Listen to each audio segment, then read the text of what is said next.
continue on the subject of the Millennial Kingdom. This topic of the Millennial Kingdom is very controversial. Christians, good people, have different views, and it can be very divisive. So I would encourage you, whatever your view is, and I hope you do have a view, to be humble, not to make it a point of unnecessary division. There are many things in the Bible we can agree to disagree, and don't be disagreeable, all right? Don't be contentious. Contend for the faith graciously, right? Strongly but graciously. But in this matter, humility. All prophecy, humility. Humility, humility. Three principles, okay? There are people who divide on prophecy and they spend their energies fighting one another rather than fighting the Satan and the wicked Babylon out there. Instead of bringing the gospel, they just spend their energy in the church fighting their brothers, okay? Now, there are three views on the Millennial Kingdom. They are conveniently called pre-millennial, amillennial, and post-millennial. It speaks, when you say pre-millennial, means Christ comes before the millennium. That's quite obvious when you read it. You see chapter 19, the marriage supper of the Lamb, all right? Chapter 18, the great war and how Satan's defeated and so on, all right? Then, so Christ comes back, and then the millennium. That's why Christ is called pre-millennium. In other words, Christ comes before the millennium. That's all it means. If you read Revelation as a book, right, not as chapters, which most of you do, where you read one chapter, you jump from one chapter to another, all right? You don't believe that it's a book of Revelation, which I believe should be read in one sitting or listened to in one sitting. Your eyeballs cannot stand reading 22 chapters. I hope your ears can stand hearing 22 chapters, which our ears usually can, all right? If you read it like that, then you would see that, of course, Christ came before the millennium. So for you, it will be obvious, okay? Then the premillennialist also can say that, hey, this is so obvious. It's too obvious for words, right? Christ comes before, right? Premillennialists believe there's a literal 1,000-year period where Christ reigns in a very unique way with the saints, all right? In a beautiful reign called the Millennial Kingdom, all right? And they say it's exactly 1,000 years because in Revelation 20, you find the word 1,000 years repeated 6 times, okay? That's a lot of times in 10 verses, okay? But on the other hand, to be fair to those who disagree, this is the only passage that mentions 1,000 years, right, in the Bible. So, though it's mentioned 6 times in these 10 verses, it's not mentioned elsewhere, right? It's mentioned, the Millennial Kingdom is mentioned, but not the 1,000-year period, okay? Secondly, to be fair to those who disagree with the pre-millennial view, is that there are only 3 very simple events described. Satan bound, saints rule for 1,000 years, Satan released. Not much else is said. Hey, 10 verses, man. How much you expect to see in 10 verses, right?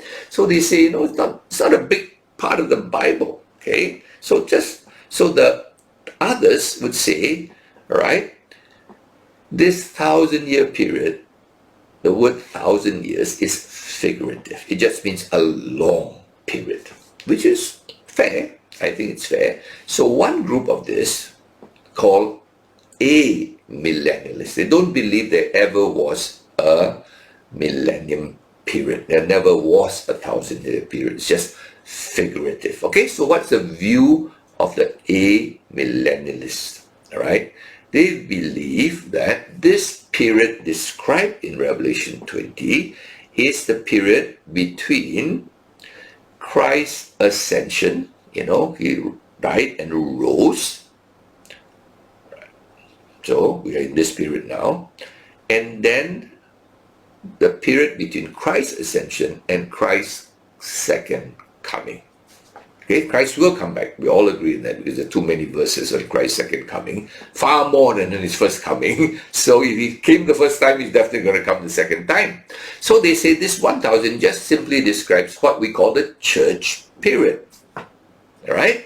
So the amillennials say it's not literal, it's figurative, right? And that we reign now, Christ reigns through the church.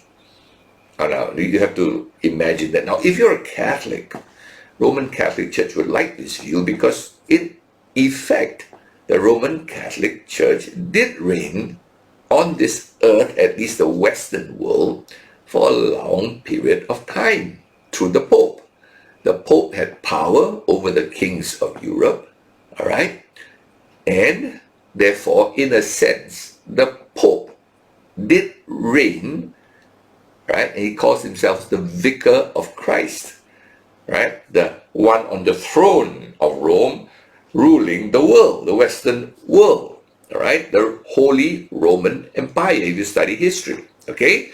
So, for the Catholic Church, this is the view. There's no such thing as another time when Jesus would come and reign with the saints. Now, we already have the Pope sitting up there ruling the world. Up to today, Vatican still claims political power, right? Just for the interest, right? Vatican is a state with political power. They have ambassadors just like countries have ambassadors, okay? So the amillennial one is taken by the Roman Catholic Church quite happily, right? Now, what about the post-millennial people? The post-millennial belief, this is the same. It's exactly the same as the amillennials. It's not literal 1,000 years. We are in that period now. Just as the amillennials believe, the post-millennials also believe this, right? That this is the period. The only difference is the post-millennials believe that right at the end, before Christ's second coming, there'll be a great revival. People will preach the gospel, many will get saved, Jews will get saved, etc.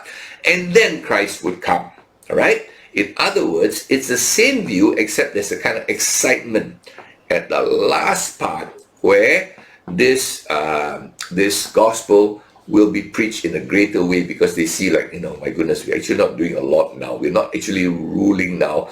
The world is still very much pagan, etc. And this view is taken by the mainline Protestant denominations, okay? So really, the vast majority of the Christian world, may I put inverted commas for those who are listening to the podcast, of the so-called Christian world, or should we say Christendom, all right, believe in either the amillennial view or the post-millennial view. In other words, okay, they don't believe there's a literal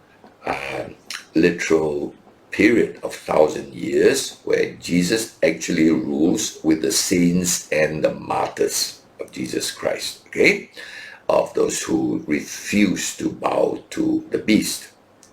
I hope you are following what I'm saying now, okay?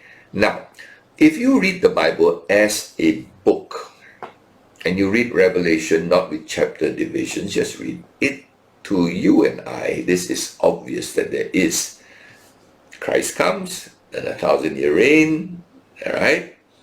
And then later we see the new heaven and new earth, the eternal state, right? Not the 1,000-year state. This 1,000 is not eternal state. It's only 1,000 years. How can it be eternal?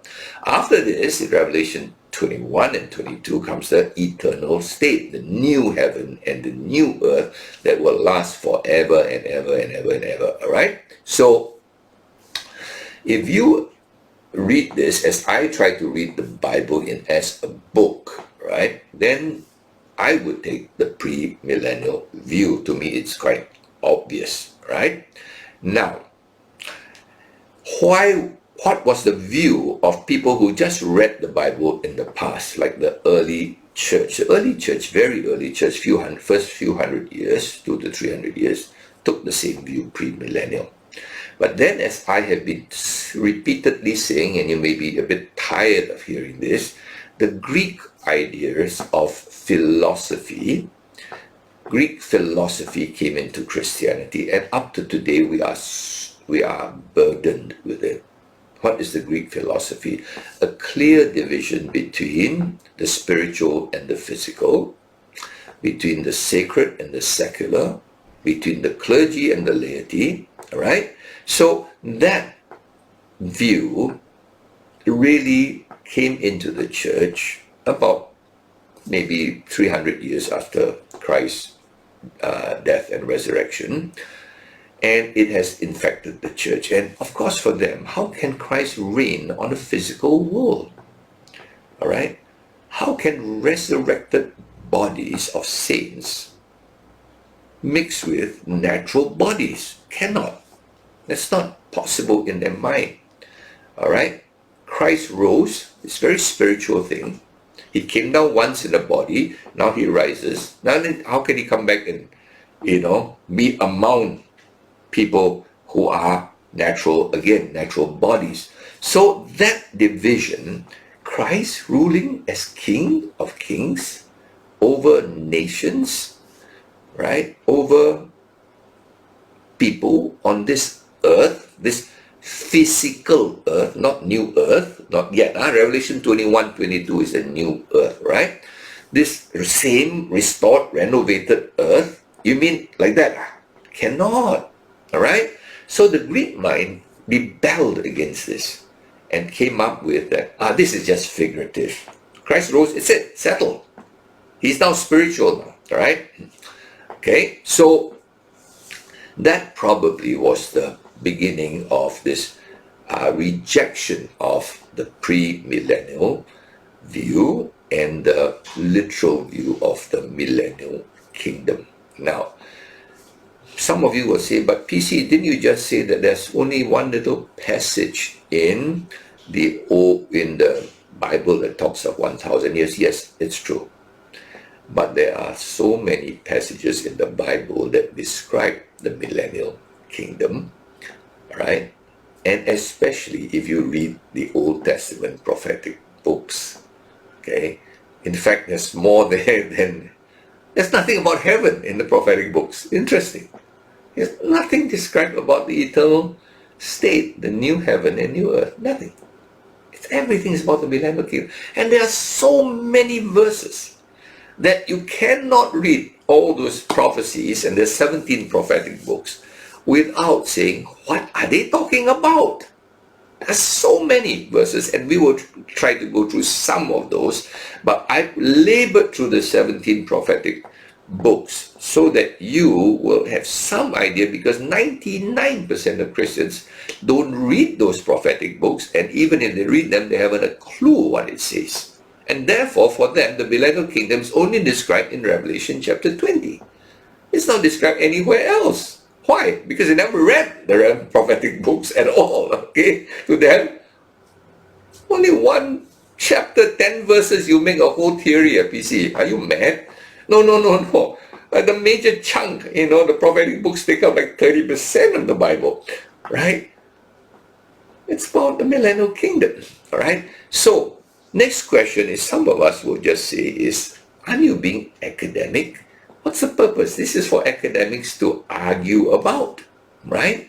Why are you laboring this? You're telling us about the beautiful book. You said this book's not for academics. This book is for Christians, average Christians, not scholars in the seminaries arguing on little nit and grit. No. I don't believe this is academic. I believe it's important for several reasons, okay?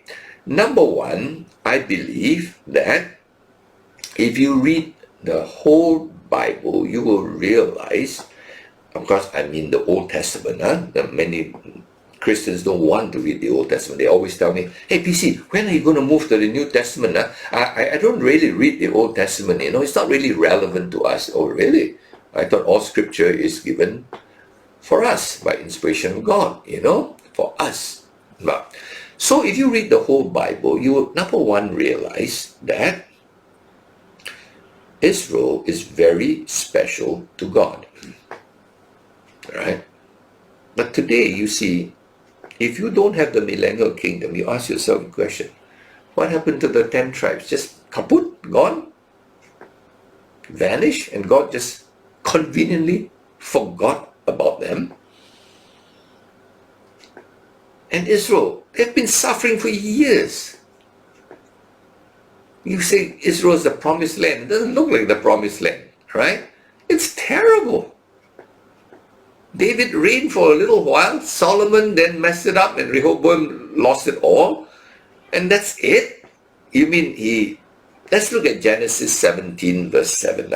God makes some promises. Did God really mean it? Did God really see Israel as his people or just talk? Right?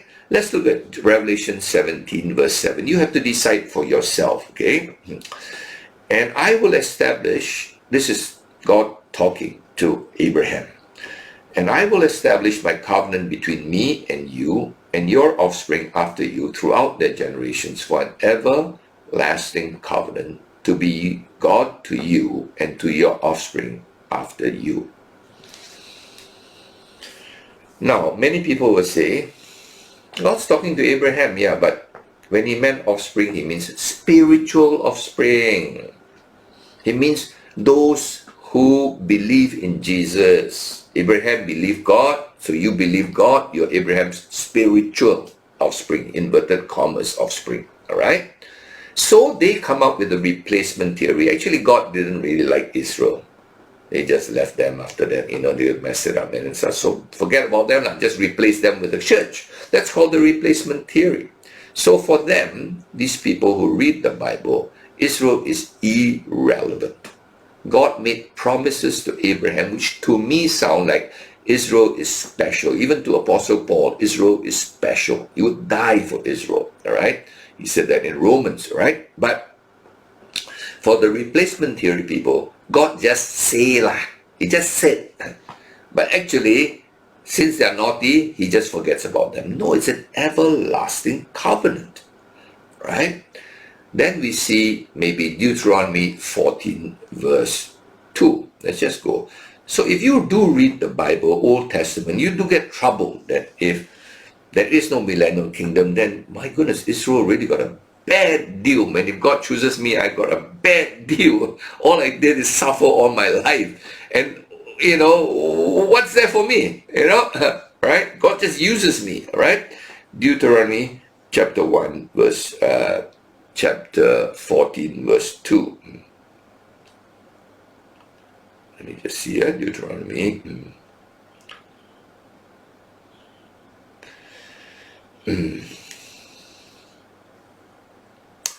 For you are a people holy to the Lord your God. The Lord has chosen you to be a people for his treasured possession out of all the peoples who are on the face of the earth. Now, I just have to read it like I read it.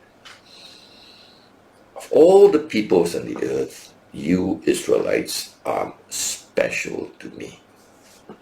Now, I believe when God makes a promise, I just believe he keeps it. His name is faithful and true. Now, if God can just say, he makes a promise to Israel, you are treasured, and then after a while, sorry, you're replaced by the church. To me, that kind of God, I'm sorry, cannot have the title faithful and true. So when people conveniently replace Israel and say, it's just the saints that matter now. The church has replaced Israel. I cannot accept it. I'm sorry. All right? Number 2, Israel was told they would own that promised land. Okay? It says, occupation, another story, because they disobeyed God. All right? But let's look at the Deuteronomy chapter 30, verse 1 to 5. Okay?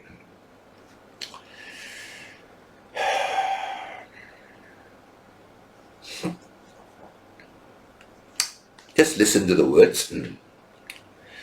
And when all these things come upon you, the blessing and the curse which I have set before you, and you call them to mind among all the nations where the Lord your God has driven you, and return to the Lord your God, you and your children, and obey his voice in all that I command you today with all your heart, with all your soul, then the Lord your God will restore your fortunes, have mercy on you, and he will gather you again from all the peoples where the Lord your God has scattered you. If your outcasts are in the uttermost parts of heaven, from there the Lord your God will gather you, and from there he will take you, and the Lord your God will bring you into the land that your fathers possessed, that you may possess it, and he will make you more prosperous and numerous than your fathers. Now, they are scattered. They have been scattered. Right? God said, I will gather you wherever you are. People say you lost track. No, no, no. From the uttermost part of the world, I will find you and bring you back to the land. Right? Now, has that happened? Or is it now? Oh, sorry. I told you it's Israel, right? Now it's the church. Change, change. You know? That sounds more like Satan to me, the deceiver. That's not my God. My God will gather Israel again. Right, as he promised. And I'm only reading you 2 out of I don't know how many verses. I tried to count, but it's not countable. Too many. His promises to Israel. Right? So you want to replace Israel just like that? Flick of your thoughts. Right? Then your God is a God I would be nervous to worship. All right? Because I don't know whether he will just replace me like that one day. Okay? Then if you read the Old Testament, as I said, there's so many verses on the Millennial Kingdom, right? That if you read it, later I will do it in the next section. And they just describe things that you have to see in the Millennial Kingdom. There's no other way to see it. And all those verses, literally hundreds of them, describing the Millennial Kingdom, right? Christ coming as king, conquering, sitting on the throne of David, ruling the nations, right? It has to be the Millennial Kingdom. Now, when Jesus came the first time, listen to me carefully on this, right? Many of you are not even aware of this, right? When Jesus came the first time, why did the Jews reject him? I mean, they saw his miracles. He saw his life for 3 years. Amazing miracles. He raised the dead. He fed thousands. He stilled the storms. Why did the Jews reject him? The major reason is the Jews were aware of all the prophecies of the Millennial Kingdom. Listen carefully. And the Millennial Kingdom showed Christ coming in and conquering the nations, putting down Babylons everywhere, and ruling on the throne of David with Israel. Alright? And when Christ came in, after 3 years, sitting on a donkey, not a white horse, and then he entered the city, they said, Hosanna, Hosanna! They expected him to come and overthrow the Romans. Then his donkey, instead of turning to the place where the Roman battalion was in Jerusalem, where the Roman troops were, he turned the other way and went to the temple and threw out all the hypocrites and the Pharisees, Sadducees. You know, they were so disappointed. The prophets told us you would come and conquer the nations. We would rule. You see, they had read the prophets. They were anticipating a conquering Christ. And then they saw him go to the temple, and later they saw him on the cross. Dying. Not conquering. Dying. And they said, how can we accept this as our Messiah? We read the prophets. We read Zechariah, we read Ezekiel, we read Isaiah. We read every one of them. It shows Christ as king ruling on earth, on the throne of David. And then he goes to the cross. That's why they rejected him. You see, there's far more on Christ as king in the Millennial Kingdom in the prophecies. Can I repeat that to you? If you read the prophets, and please go back and read them again, you will find far more on Christ ruling on the throne of David as king on earth. The Jews regathered back to their land. Israel back to be the focus of the world, the center of the world again. Jerusalem back to be the headquarters of the world. I'm not talking about New Jerusalem that came down from heaven. I'm talking about Jerusalem now. Right? Then you can understand why the Jews rejected Jesus. Because there's so little about Jesus as a suffering Savior. Isaiah has it in Isaiah 53, but not a lot. And they completely were overwhelmed with the Millennial Kingdom view of Jesus. Right? They didn't realize the best way to conquer the world is not military power, it's love. God's way of conquering the world.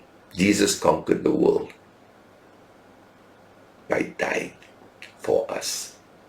That's God's way. God is holy. Holy means separate, different from all of us. God is love. God is love. Giving, sacrificing. Right? And because he conquered the world on that cross, he gained to sit on the throne that God has. God's throne is also a throne of love, where love conquers. Anyway, I hope you get it now that if you throw out the Millennial Kingdom, you better take your scissors and cut out all the prophetic books and a lot of the Old Testament, because it doesn't make any sense to you. It's just false promises unfulfilled, right? To me. But if you don't read the whole Bible, it's a non-issue. You could be a millennialist today or a post-millennialist and be perfectly happy. Okay? Now, then, I mean, even you read, don't even read the prophets. I think all you read the Psalms. Can I read one or two Psalms to you, right? Look at Psalm 2, okay? Some of you say, yeah, I never read the prophets, but I don't see all this what you're talking about, PC. Let's just look at Psalm 2, okay? And verses, say, 1 to maybe 5 to 9, okay? I hope you read Psalm 2, all right? Most of you have read the Psalms, maybe at least the first 3 Psalms or 4 Psalms, right? Then he will speak to them in his wrath and terrify them in his fury, saying, As for me, I have set my king on Zion, my holy hill. I will tell of the decree. The Lord said to me, You are my son, today I have begotten you. Ask of me, and I'll make the nations your heritage, and the ends of the earth your possession. You shall break them with a rod of iron and dash them in pieces like a potter's vessel. What does this mean to you when you read this? Does it mean anything? Right? If you don't have the Millennial Kingdom, Psalm 2 is poetry. All right? Let's read Psalm 72. Maybe you do read the Psalms, and let's read Psalm 72. I think most Christians do read the Psalms, because you can read it in one piece, right? And that's very convenient for us. We don't like to read the Bible as a book, right? Psalm 72, verse 7 to 11. In his days may the righteous flourish and peace abound till the moon be no more. May he have dominion from sea to sea and from the river to the ends of the earth. May desert tribes bow down before him and his enemies lick the dust. May the kings of Tarshish and of the coastlands render him tribute. May the kings of Sheba and Seba bring gifts. May all kings fall down before him. All nations serve him. What does this mean to you? In heaven, you just sit there, you play your harp. What's all this? Where is this happening? Right? Now, if you do read even the Psalms, and you don't have the Millennial Kingdom view, then you begin to wonder, is this beautiful poetry, religious poetry, with a few nuggets I can pick out of Psalms, the rest don't make a lot of sense to me? Maybe that's how you read it. And lastly, I say, why it's important is because what we believe affects our behavior. Right? If I believe that I'm just going to go to heaven and sit on a cloud, be a bit obese, and play my harp, then I don't need to prepare anything for heaven. Just get saved by the skin of my teeth. Just trust Jesus. Live my own life now. And one fine day, we're all going to sit up there on our little clouds, playing our little harps, right? And twiddling our thumbs for the next zillion years. That's how most Christians think. That's their view. They don't have a view of heaven. They don't have a view of Millennial Kingdom. So, prepare what? Prepare, I got a passport now. I have Jesus in my heart. That's all. That's all the preparation I need, you silly fellow. Don't make me, waste my time on this earth preparing for sitting on a cloud. Right? So it affects our behavior. But if you know one day, right, you will reign with Christ. Right? On earth. May I repeat that? Not new earth. Not the new earth. Earth. Right? In the Millennial Kingdom. Okay? And you will rule over people. Real people. Right? Then you have to prepare for life. 1,000 years. Most of us prepare like crazy for a work life of about 40 years, 30 years. 1,000 years, you don't want to prepare? All right. Let's look at Luke 19, verse 17 to 19, all right? Christianity today, what a delusion. 19, verse 17.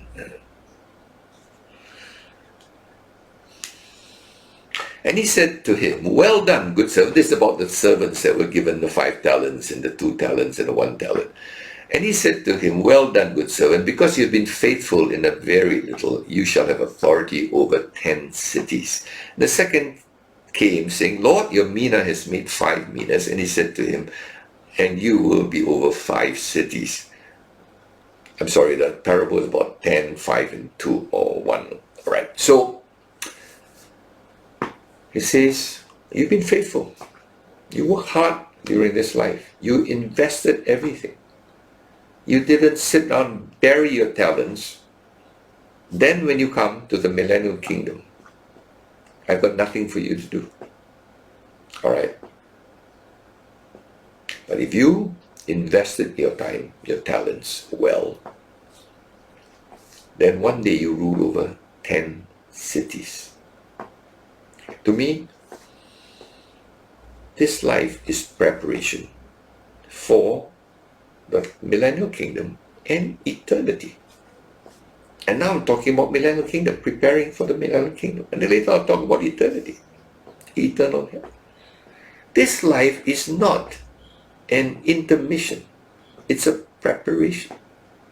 But how can you prepare when you don't even know what's up for you? If you don't know the end, how do you prepare for it? 90% of Christians don't know the end. They don't know Revelation 20, 21, 22. So what? Prepare for what? Even if I wanted to prepare, how to prepare? Right? So what is all this A-mill, pre-mill? Is it academic? No. It's critical. How you spend the next 1,000 years, that's a long time. And the next zillion years, that's a long time. In heaven and in the millennium, there's no promotion. You can't go there and start learning. I'm sorry. It's called the eternal state after that. So you prepare now for your position there. Right?